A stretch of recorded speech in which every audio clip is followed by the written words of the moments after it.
buenos días, hermanos, a todos los presentes y también a nuestros hermanos a la distancia. Como decía nuestro hermano, mencionaba algunos lugares, ¿no es cierto?, en que nuestros hermanos se reúnen con nosotros a pesar de la distancia, así que sean todos muy bienvenidos a esta sección de la reunión en donde nos vamos a aplicar para estudiar la palabra del Señor. Mis hermanos, voy a pedir prestado, voy a decirlo así, voy a pedir prestado un poquito a la temática que habitualmente desarrollamos los domingos en la tarde, porque he querido tratar un tema que tiene que ver con profecía bíblica, tiene que ver con algo muy puntual y que lamentablemente hoy día se está desvirtuando, socavando, lo voy a decir directamente, atacando, que es la doctrina de la inminencia.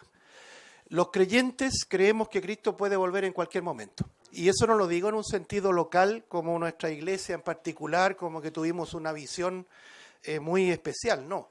La historia de la iglesia inclusive lo ratifica. Primero, el apóstol Pablo lo presenta así: el inminente regreso de nuestro Señor.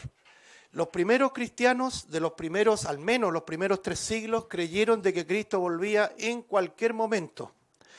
Pero después las cosas fueron cambiando, lo hemos dicho miles de veces, a partir del siglo IV, las cosas cambiaron, la iglesia se institucionalizó, es decir, se hizo una institución, más que un cuerpo, un organismo, se volvió en una organización muy distinta, ¿cierto?, muy lejos de lo que la Biblia enseña, y por lo tanto los intereses celestiales de la iglesia primitiva fueron menguando, fueron desapareciendo, y el día de hoy se está haciendo fuerte esa idea de que no existe tal inminencia y que muchas gracias, hermano, muy amable, y por consecuencia, la iglesia se vuelve como una organización más de esta sociedad interesada en los asuntos políticos, ¿cierto?, sociales, y desperfilando absolutamente lo que es el Evangelio. Entonces yo quiero partir de una manera particular a todas las reuniones. Voy a poner aquí un audio de un personaje que tiene muchos seguidores, ¿ya? Y yo quiero que escuche lo que dice, quiero que discernamos juntos todo esto y después nos vamos a la Escritura. Esto no es aislado lo que estaba diciendo este caballero, sino que se está replicando en muchos lugares. Pongamos atención, hermanos, por favor. Más de 40 años atrás, que la iglesia no iba a ver nada de esto, que la iglesia iba a ser arrebatada, la iglesia no iba a ser trasladada a las bodas del Cordero, mientras en el mundo se llevaba a cabo la gran tribulación, y finalmente volveríamos, ¿verdad?, que es cuando todo ojo le verá y toda rodilla se doblará. Bueno, pues esa teoría, porque no es doctrina bíblica, aunque se enseña como doctrina bíblica, la inventó un cura, la inventó un sacerdote, aproximadamente 150, 160 años más o menos, ¿no? Y el señor Scofield la incluyó como comentario en la Biblia y cayó muy bien, que la iglesia no iba a pasar, ni iba a haber absolutamente ninguna señal que tiene que ver con la gran tribulación. Pero eso no es bíblico. La Biblia dice cuándo se producirá el arrebatamiento de la iglesia y la primera resurrección. Dice: he aquí os digo un misterio. No todos dormiremos, pero todos seremos transformados en un momento y en un abrir y cerrar de ojos. Porque se tocará la trompeta y los muertos en Cristo resucitarán primero. Luego nosotros, los que vivimos, seremos arrebatados para recibir al Señor en el aire y así estaremos siempre con Él. A la final, trompeta. A la final, trompeta. Señores, ¿cuál es la final trompeta? Pues la que cuenta el libro del Apocalipsis, que dice que son 7 toques de trompeta. Lean ustedes en el Apocalipsis qué ocurre cuando se toca la 7ª trompeta y se van a dar cuenta que tiene que ver con el arrebatamiento de la iglesia y con la primera resurrección. Porque la Biblia habla de 2 resurrecciones. Y lo viene diciendo ya desde Daniel capítulo 12, que unos resucitan para vida eterna y otros para condenación eterna. Y esa primera resurrección se produce al final de la 7ª trompeta, como dice Pablo, como misterio revelado en 1 Corintios capítulo 15, versos 51, 52. Por lo tanto, yo creo que estamos a punto de ver la manifestación del anticristo. Y yo sé que algunas personas se pueden llevar las manos a la cabeza diciendo: pero si a mí me enseñaron que eso no lo íbamos a ver. Bueno, es que usted tiene que comprobar a la luz de las Sagradas Escrituras si lo que le enseñaron, si su teología coincide con la Biblia, o usted quiere que su teología o que la Biblia coincida con su teología. Por consiguiente, yo creo que estamos en el tiempo más interesante de la historia de la humanidad, porque estamos a punto de ver, y de hecho ya hemos comenzado a ver, el cumplimiento profético de muchísimas cosas. Por lo tanto, si se están preguntando algunos, ¿entonces usted cree que la iglesia pasará por parte de la gran tribulación? No le quepa a usted la menor duda. Todo el que quiera vivir piadosamente sufrirá persecución. Lea usted los libros de teología de hace siglos atrás y ningún cristiano oraba o soñaba con no pasar por tribulación. Al contrario, era un honor ser perseguido. La iglesia cristiana, el cristianismo, está bañado en sangre. ¿Cuánto? Ya, yo creo que hasta ahí es suficiente. Bueno, el pastor José Luis Sierra, ¿cierto? Un pastor que tiene varios seguidores y entre verdades, ¿cierto? También hay varias cosas que no son verdades, ¿ya? El asunto de la final trompeta, que es lo que quiero que hoy día estudiemos juntos y podamos reflexionar, no es una teoría lo que vamos a presentar acá, me parece bien, ¿cómo se dice?, irresponsable decir que tantos hermanos que partieron a la presencia del Señor, maestros de peso, ¿no es cierto?, que no estuvieron en este tiempo de redes sociales y de influencers, eran maestros que se dedicaban a enseñar la palabra de Dios sin like, sin asuntos tan vanidosos como son las redes sociales, nos dejaron una doctrina muy clara respecto a la inminente venida de nuestro Señor Jesucristo. Esto no es una teoría, no es algo que la inventó y menos un cura. No sé si lo lograron, ellos dicen que fue Manuel Lacunza, un jesuita, ¿no es cierto? Y creo que tiene ascendencia chilena, para más remate. Pero fíjense que Manuel Lacunza no fue el que inventó esto, tampoco Scofield, él hace mención a Scofield, los que conocen de Biblias se encontrarán con la Biblia anotada de Cyrus Scofield, un hermano que también estudió el asunto escatológico en el primer siglo, y también la otra imputación que se nos hace es que creemos las doctrinas de un tal John Nelson Darby, ¿no es cierto?, uno de los líderes sin duda del movimiento de los hermanos allá en Gran Bretaña. Pero, ¿saben, hermano? Todo eso es lo que ha dicho este caballero respecto a este punto es absolutamente falso. Y la gente que busca lo nuevo, la gente que anda con comezón de oír, abraza este tipo de enseñanza y las comienza a diseminar sin ninguna responsabilidad. Fíjense que esto tiene que ver con una enseñanza popular, en donde se dice que la final trompeta es la trompeta que tocará el ángel en la tribulación, en medio del castigo, en medio del juicio de Dios. Imagínense ustedes lo que estamos diciendo. Entonces vamos a ver primero este pasaje, hermano, y vamos a desarrollar esto que es muy importante. Creo que hablar de teorías no nos interesa a nosotros estudiar teoría acá. Hemos hablado, por ejemplo, de alguna manera descubriendo la falsa teoría de la evolución, ¿ya?, de Darwin. Pero acá no estamos para hablar de teorías. Si somos personas, hombres y mujeres de fe, creemos que lo que estamos estudiando es la verdad. Por lo tanto, revisemos el pasaje y descubramos la verdad en este texto, más allá de lo que están diciendo los doctores de hoy. Dice acá en 1 Corintios capítulo número 15, por favor. 1 Corintios capítulo número 15, vamos a dar lectura exclusivamente al versículo clave aquí, el que está en cuestión. 1 Corintios 15, 52. En un momento, en un abrir y cerrar de ojos, ahí está la expresión, a la final trompeta. Yo podría decir, ¿por qué no puso Pablo a la séptima trompeta? Y no hubiésemos ahorrado todos los problemas.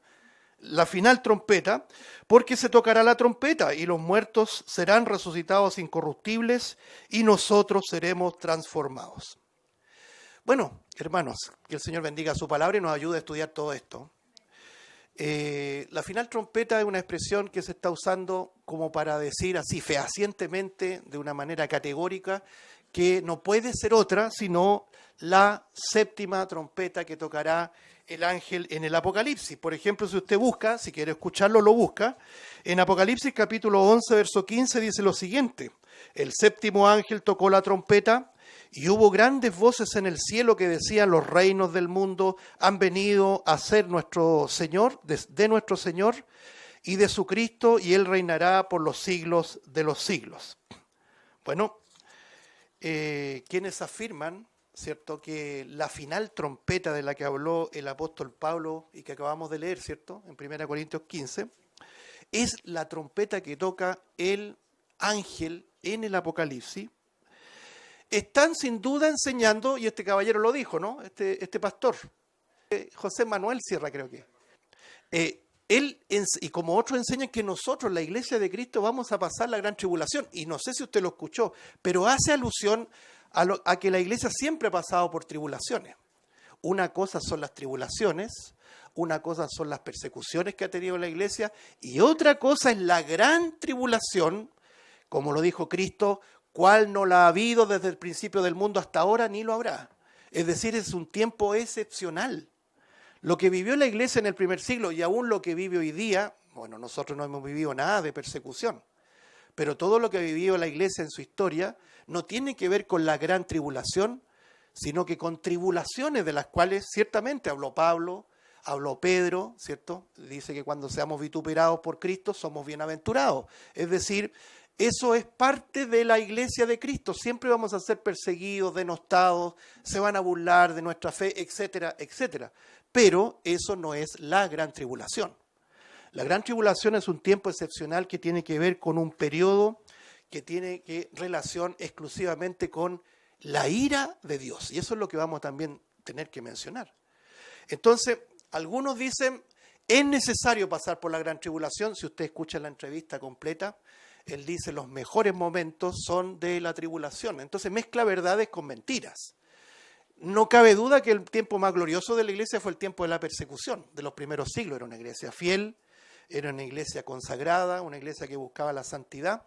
Y podríamos decir que la peor iglesia o la peor etapa de la iglesia es la iglesia actual. Una iglesia cómoda, que tiene prosperidad, que en lugar de estar aquí está en otro lugar, etcétera, etcétera. Entonces vemos que también son realidades. Pero, hermano, muy distinto decir que nosotros debemos pasar por un tiempo de juicio, y dicen, porque es necesario confirmar nuestra verdadera fe. Otros dicen, es necesario lavar nuestras ropas de toda contaminación. Y toman pasajes aislados. Por ejemplo, ahí en Apocalipsis hay un pasaje que dice, ¿quiénes son estos?, pregunta Juan. Dice, estos son los que salieron de la gran tribulación y que lavaron sus ropas en la sangre del Cordero. Entonces nosotros vamos mezclando verdades, tergiversando la Escritura. ¿Por qué? Porque nosotros somos la iglesia de Cristo, hermanos. Y Él ya lavó nuestras ropas, es decir, ni siquiera nuestras ropas, nos dio el ropaje nuevo. Lo dice, por ejemplo, Pablo a los Efesios, que todo su sacrificio es para presentarse a sí mismo una esposa, ¿cierto? Una esposa que no tuviera mancha, ni arruga, ni cosa semejante. Es decir, Él, por su sacrificio, por su obra, nos concedió una vestidura de salvación sin mancha ni arruga, ¿cierto? Por lo tanto, tus obras ni las mías podría en algo aportar a esa limpieza que ya el Señor hizo en nosotros, ¿ya? Nosotros ya hemos sido lavados. No necesitamos un tiempo de juicio, de prueba, para lavar nosotros nuestra ropa. Eso es un insulto al Señor. Eso es lo primero. Hay otros más osados que dicen que es necesario planchar la ropa, porque con el caminar y todo se va arrugando. Pero eso es caricaturizar esta posición escatológica de lo que significa la salvación en Cristo, hermanos. Porque implícitamente ellos están enseñando que la salvación es por obras. No basta con el sacrificio de Cristo, sino que es necesario tu sacrificio, tu perseverancia para lavar tus ropas, para confirmar tu fe o para, en el peor de los casos de esta caricatura, plancharte la ropa. Es decir, es ridículo lo que estamos diciendo. La Biblia es clara, hermanos. La salvación es solo por gracia. No lo digo yo, lo dice Pablo a los Efesios en uno de los tantos pasajes. Porque por gracia sois salvos por medio de la fe, y esto no de vosotros, pues es don de Dios. Don, regalo, dádiva. No es premio, no es recompensa. ¿Y qué más dice? No por obras, para que nadie se gloríe. Efesios capítulo 2, versículo 8 al 9. Pero bien sabemos, hermanos, que ya hace décadas esto viene minándose. Yo he conocido, de verdad, entre esos pastores que pregonaban esto, Cristo viene pronto. Antes, los que somos un poco mayores, no voy a decir viejos, escuchábamos siempre las reuniones después que terminaba el pastor y predicaba, Cristo viene pronto. Era parte del lenguaje de los miembros de las iglesias cristianas. Eso ya terminó, ya expiró. Son muy pocas las iglesias que siguen insistiendo en que Cristo puede volver en cualquier momento. Por lo tanto, viene esta avalancha grande de una descalificación permanente a la doctrina de la inminencia, del arrebatamiento inminente, diciendo que esta doctrina, y lo usan con un sarcasmo, ¿cierto? Esta doctrina, y como dijo este señor Sierra, esta teoría, que no es doctrina bíblica, dice, se transforma en la idea del rapto secreto. ¿Lo ha escuchado? Nosotros supuestamente, comillas, creemos en un rapto secreto, que es una expresión, yo la llamo sarcástica, y fíjese que calza como anillo al dedo con lo que nos anticipa el apóstol Pedro, miles de años antes. El apóstol Pedro dice, porque vendrán burladores. Esa palabra original tiene la idea de sarcasmo. Es lo que está pasando hoy día, y que dirán, ¿dónde está la promesa de su advenimiento? O sea, es una profecía que se está cumpliendo de manera literal. Todos los que creemos que Cristo puede volver hoy día mismo, ¿cierto? Estamos siendo objeto, y no me quiero victimizar, objeto de sarcasmos. Ah, tú eres el que cree en el rapto secreto, que no tiene historia en la vida, en el desarrollo de la iglesia, que nació en el año 1812 con Darby, con este cura que hace referencia a este caballero, ¿cierto? Manuel Lacunza, con Scofield, con Margaret MacDonald y todos los que supuestamente inventaron esta, comillas, teoría. Hermanos, quiero subrayar eso. Eso no es verdad. La historia de la iglesia, si queremos hacer referencia a la historia de la iglesia, tiene registros de hermanos fieles que transitaban o no transitaban por la plataforma oficial y que enseñaron que la iglesia sería sacada antes del tiempo del juicio. Y partiendo del siglo II, III, inclusive previo al siglo XVIII, siglo XVII, por ejemplo. Por lo tanto, la iglesia, hermanos, verdadera, y no quiero tampoco jactarnos de alguna manera o soberbiamente, pero la iglesia que cree en las Escrituras y se desprende de muchas ideas de escuelas de pensamiento, siempre esa iglesia ha esperado el inminente regreso de nuestro Señor. Pero como bien sabemos, aquí hay una línea, hay un tentáculo, lo voy a decir así, hermano, para que se entienda, un tentáculo de una organización religiosa, político-religioso que se llama la Iglesia Católica Romana.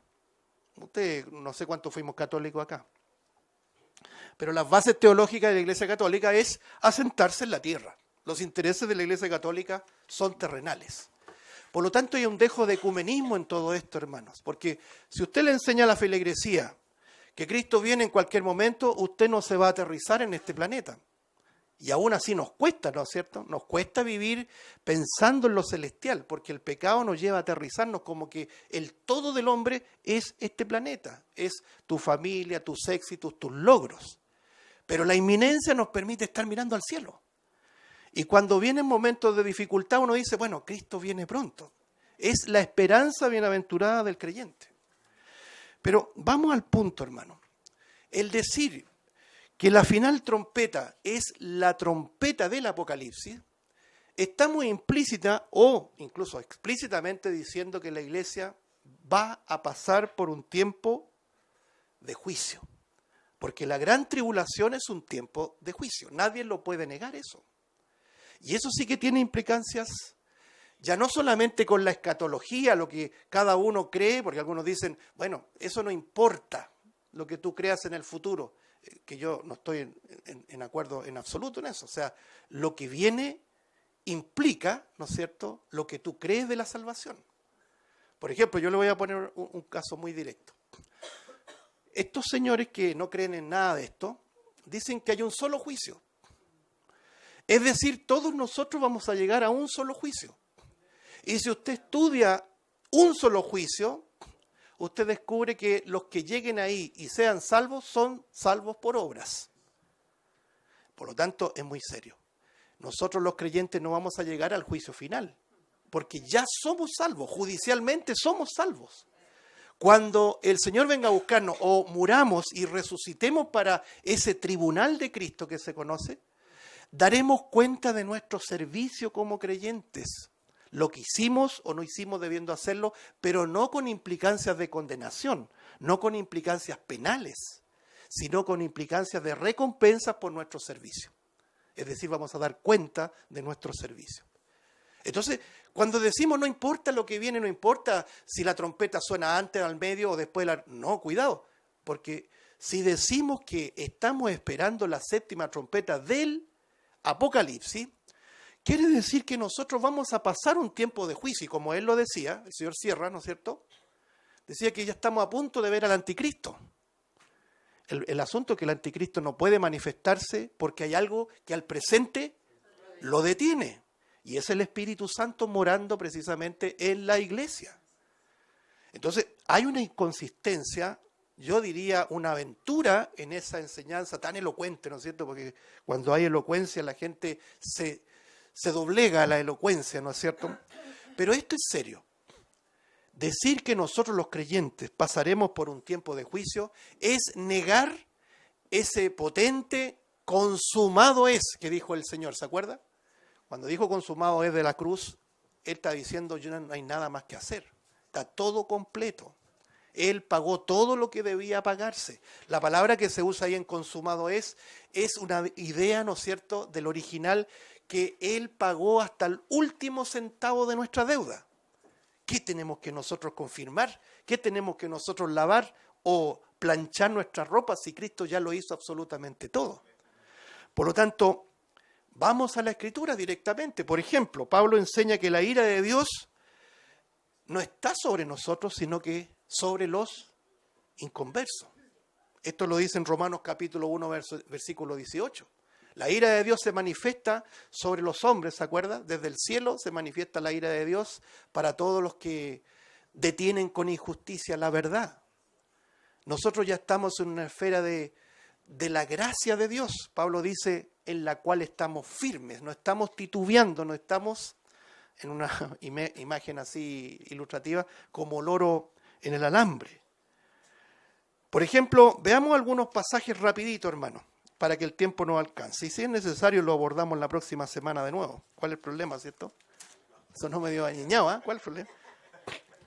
Por ejemplo, en Romanos capítulo número 5, versículos 8 y 9, dice así. Romanos capítulo número 5, verso 8, dice, mas Dios muestra su amor para con nosotros, en que siendo aún pecadores, Cristo murió por nosotros. En esa condición quiso morir por nosotros, no teníamos ningún mérito, eso es lo que está diciendo. Pero mire el versículo 9, que a veces se obvia o se deja sin importancia. Pues mucho más dice, estando ya justificados en su sangre, por él seremos, ¿qué dice? Salvos de la ira. ¿Ya? O sea, este tema no hay que discutirlo, hay que creerlo. En la justificación penal del pecado nosotros ya somos presentes, ya somos salvos de la ira. Eso es doctrina, no es teoría. ¿Qué sentido tiene entonces que pasemos un tiempo de juicio?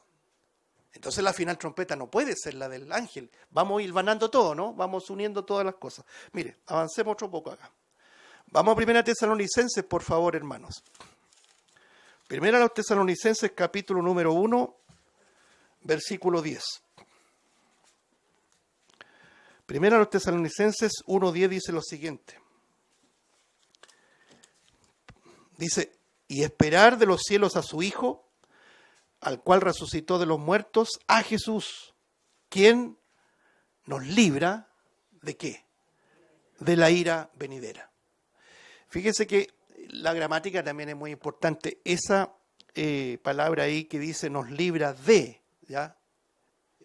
Por ejemplo, vamos al original y nos encontramos con una idea de salida, es decir, nos libra, nos saca de la ira venidera. Ya es un tema un poquito más técnico, pero para que entendamos que Él nos libra previamente de entrar a la ira venidera. Por lo tanto, dos pasajes contundentes que nos dice que la obra de Cristo nos libra de la hora, de la prueba, de la ira venidera. Si usted avanza un poco más, en el capítulo 5 de la misma epístola, en el versículo 9 dice algo muy similar. Primera Tesalonicenses 5:9, porque no nos ha puesto Dios para ira, sino para alcanzar salvación por medio de nuestro Señor Jesucristo. Es decir, ya tenemos 3 pasajes contundentes, entre otros que vamos a leer, en que nosotros los creyentes no vamos a pasar un tiempo de juicio. ¿Por qué? Porque la ira de Dios fue aplacada, ¿dónde? En la cruz. Eso no es menor, la palabra propiciación denota esa idea. Acuérdense que Él propició por nosotros. Cuando alguien le pregunta, ¿qué significa la palabra propiciación? Usted inmediatamente la tiene que asociar con aplacar la ira de Dios. No hay ira pendiente para nosotros. ¿Por qué? Porque somos de Cristo. Porque estamos en Cristo y estamos en el agrado de Dios. Por ejemplo, el Señor dice, el que cree en el Hijo tendrá vida eterna. No, tendría vida eterna. No, tiene vida eterna, presente. Pero el que rehúsa creer en el Hijo no verá la vida, futuro, sino que la ira de Dios está presente sobre él. Juan capítulo 3, versículo 36. No quiero avanzar sin destacar el verbo y el tiempo en que está conjugado el verbo. Dice el verbo tener en tiempo presente. Imagínense dijera tendrá o dijera tendría. ¿Qué salvación podríamos gozar hoy día si no lo sabemos? Por ejemplo, cuando no éramos cristianos, a lo mejor estábamos en el catolicismo, en otra religión, inclusive la evangélica. A uno le preguntan, ¿usted es salvo? Y uno pensaba, quizás como me porte de aquí al día del juicio. No, el creyente verdadero descansa en la obra todo suficiente de Cristo. El que cree en el Hijo tiene vida eterna. Pero el que rehúsa creer en el Hijo, la ira de Dios está sobre él. Entonces, ¿qué podríamos decir frente a una trompeta que está enmarcada en un tiempo en que la ira de Dios se va a desatar en la tierra? No puede ser la final trompeta la trompeta que toca el ángel, sino que tiene que referirse a otra trompeta. ¿Sabe la explicación que entregan? Porque tienen explicación para esto. Si uno argumenta lo que estamos aquí conversando, ellos separan lo que es la ira de Dios y la ira del diablo o la ira del dragón. O sea, entramos en un asunto más y más complejo. Entonces dicen ellos, uno les dice, bueno, no sé, el Señor nos salvó, nos libró de la ira venidera, ¿sí o no? Y ellos dicen, sí. ¿Y cuál es la ira venidera? Ellos dicen, es el infierno, es el castigo eterno. ¿Saben, hermano? Esto es muy importante porque si usted no está firme, usted va a quedar con la boca abierta. En ningún pasaje aparece relacionado el día de la ira, el día del Señor, el tiempo del juicio, ¿cierto? Relacionado con el castigo eterno, que lo enseña la Biblia. A pesar y aún cuando ese castigo lleva implícita la justicia implacable de Dios y la ira de Dios producto del pecado, la indignación. Pero cuando hablamos de un tiempo de ira, cuando hablamos del día del Señor, por ejemplo, el día temible, terrible, la gran tribulación, por ejemplo, no está hablando del infierno. Por lo tanto, que alguien nos diga, sí, nos libró de la ira venidera, nos libró del juicio eterno, eso no es verdad. Debemos entender, hermanos, que la gran tribulación es un tiempo de ira que se desata aquí, en la tierra. No tiene que ver con las partes más bajas de la tierra, donde está precisamente el castigo eterno, infierno o lago de fuego y de azufre. Eso hay que separarlo, no sé si se entiende.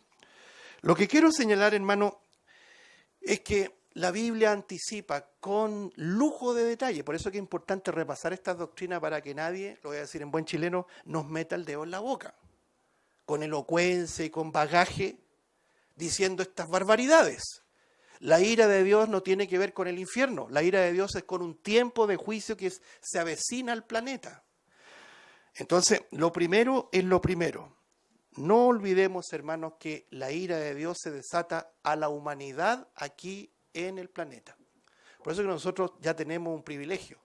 Somos salvos judicialmente del pecado, todos nuestros pecados judicialmente perdonados, y pronto, y puede ser hoy día mismo, seremos redimidos de la presencia del pecado, ese pecado que tanto nos fastidia. Un día llegará, y esperamos muy pronto, en que seamos redimidos de aquella presencia del pecado. Una vez que seamos librados de eso, nosotros salimos de la faz de la tierra y se desata al mundo lo que se conoce como el día temible, terrible de Jehová. Es un día espantoso, es un día de castigo, es un día que no tiene que ver con 24 horas, no se vaya a confundir. Cuando habla del día del Señor, tiempo de la ira, tiempo del juicio, tiempo del castigo en la tierra, no se refiere a una unidad de 24 horas. Uno dice día, sinónimo 24 horas, sino que es un periodo de tiempo. La Biblia lo llama así, por ejemplo, lo llama como 3 años y medio, sacamos la conclusión, o 1260 días, lo ha leído, o también se le dice tiempo y tiempos, y la mitad de un tiempo. Esto está en Apocalipsis capítulo 12, si lo quiere apuntar, versículo 6 y versículo 14. O también 42 meses. Son múltiplos, ¿ya? De 3 años y medio. Apocalipsis capítulo 13, versículo 5.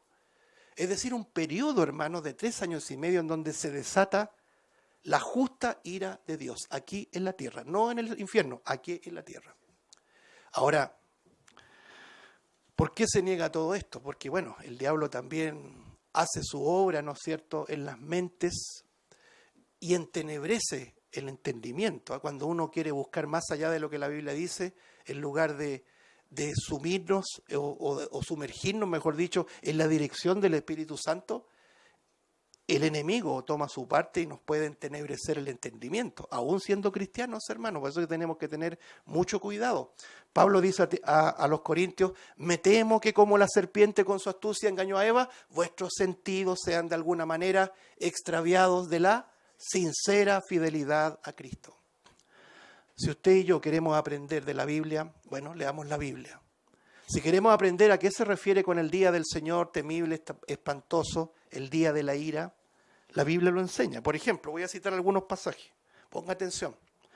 Porque el día de Jehová de los ejércitos vendrá sobre todo soberbio y altivo, sobre todo enaltecido, y será abatido. Isaías capítulo 2, versículo 12.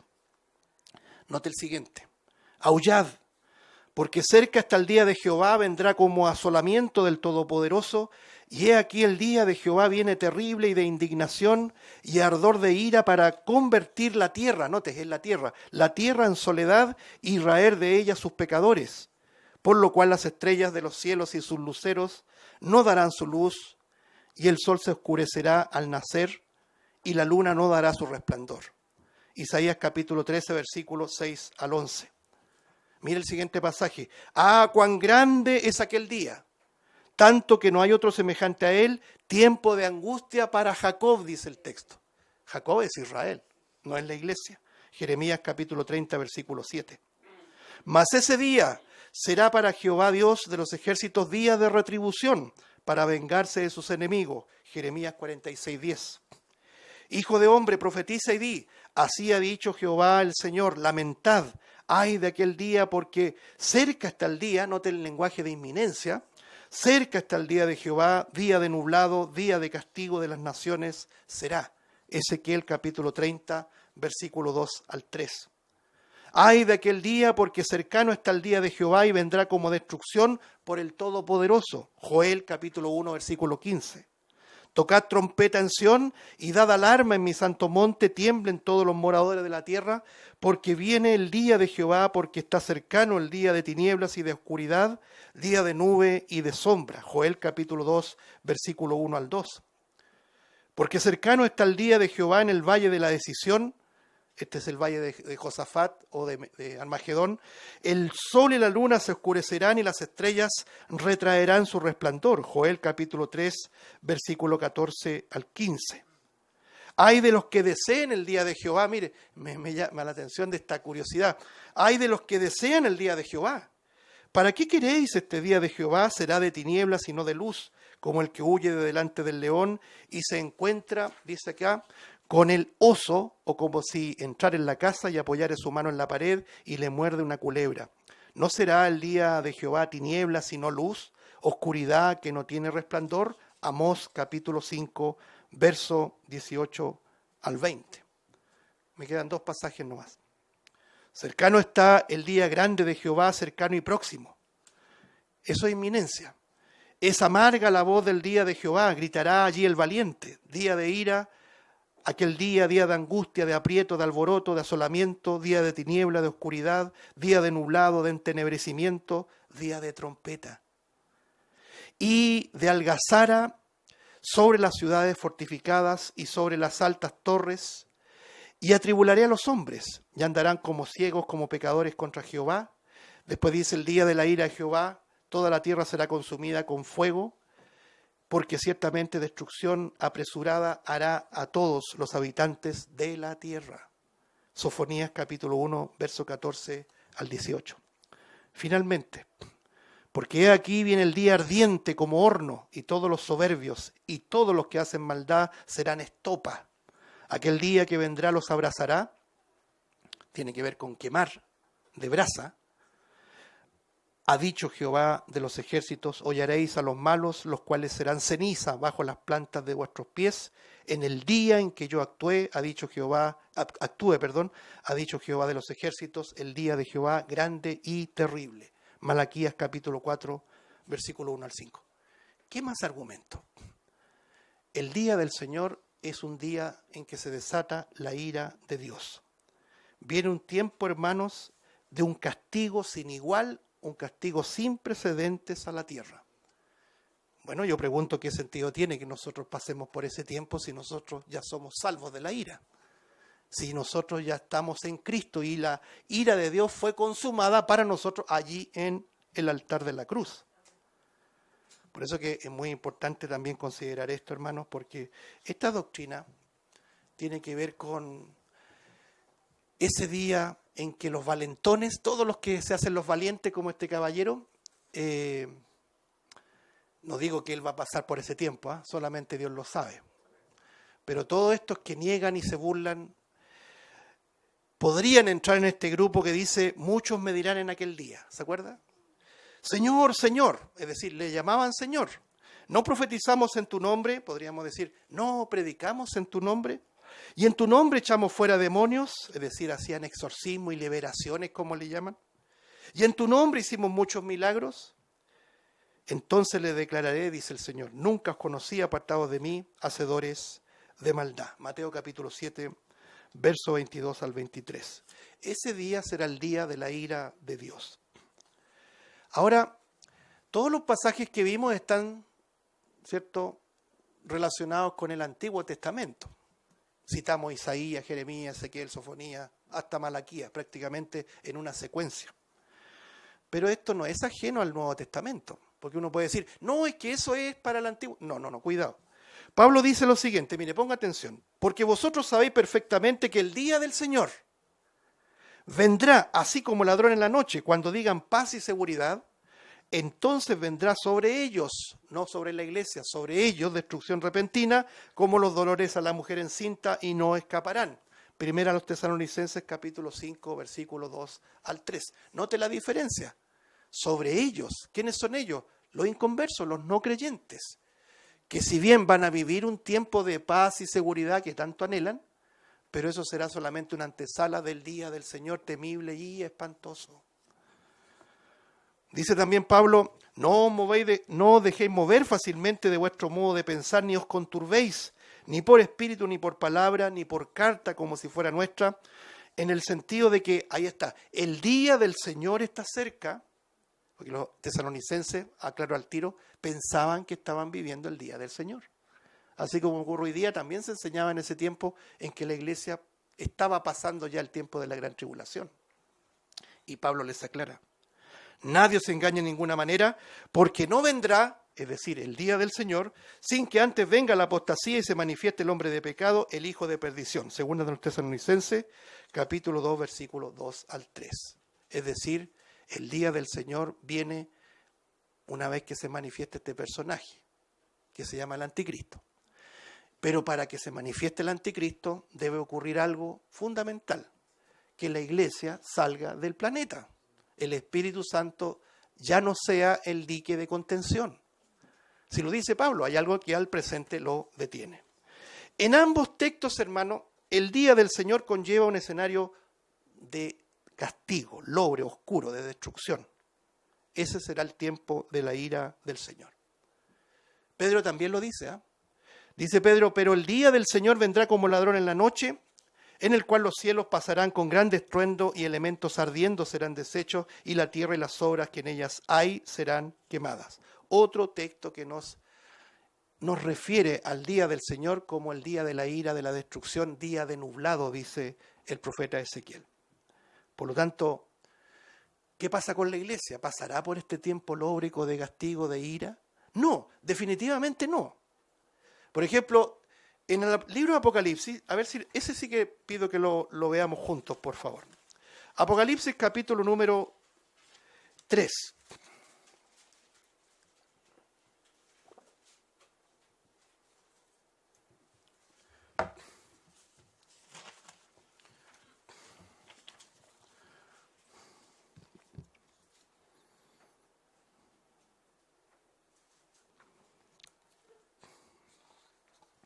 Apocalipsis capítulo número 3, hermanos, por favor, versículo 10.